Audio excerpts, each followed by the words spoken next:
கர்நாடகத்தில் பறவை காய்ச்சல் எதிரொலியாக கர்நாடகம், ஆந்திரா, கேரளா உள்ளிட்ட மாநிலங்களிலிருந்து நாமக்கல் மாவட்டத்திற்கு கோழி குஞ்சுகள், மூலப்பொருட்கள் கொண்டுவர தடை விதிக்கப்பட்டுள்ளது.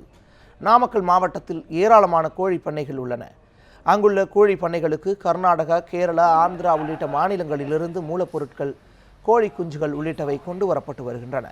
இந்த நிலையில் கர்நாடக மாநிலம் பிடார் மாவட்டத்தில் உள்ள மவுக்ரோரா கிராமத்தில் பறவை காய்ச்சல் தொற்று நோய் இருப்பது உறுதி செய்யப்பட்டதை தொடர்ந்து பாதுகாப்பு நடவடிக்கைக்கு கர்நாடகா, ஆந்திரா, கேரளா உள்ளிட்ட மாநிலங்களிலிருந்து கோழி குஞ்சுகள் மற்றும் தீவன மூலப்பொருட்களை கொண்டுவர தற்காலிகமாக தடை விதித்துள்ளதாக நாமக்கல் மாவட்ட ஆட்சியர் தட்சிணாமூர்த்தி தெரிவித்துள்ளார். இதுகுறித்து நாமக்கல்லில் நடந்த ஆலோசனை கூட்டத்தில் பேசிய அவர், உரிய பாதுகாப்பு நடவடிக்கைகள் மேற்கொள்ள வேண்டும் என்றும் மாநிலம் முழுவதும் 38 இடங்களில் சோதனை சாவடிகள் அமைக்கப்பட்டுள்ளதாகவும் தெரிவித்தார். கால்நடைத்துறை மருத்துவர்கள் ஒவ்வொரு பண்ணைக்கும் சென்று ஏதாவது சந்தேகத்துக்குமான இறப்பு அல்லது நோய் ஏதாவது இருக்கிறதா என்பதை ஆய்வு செய்ய இருக்கின்றார்கள். இதற்கென 45 குழுக்கள் அமைக்கப்பட்டு கண்காணிக்கப்பட்டு வருகின்றது.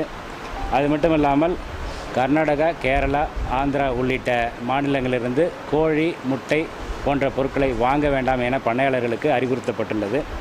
ஒரு மாதத்துக்கு முன்பு இது போன்ற பொருட்களை வாங்கியிருந்தால் உடனடியாக அவற்றை அழிப்பதற்கு அறிவுறுத்தப்பட்டுள்ளது.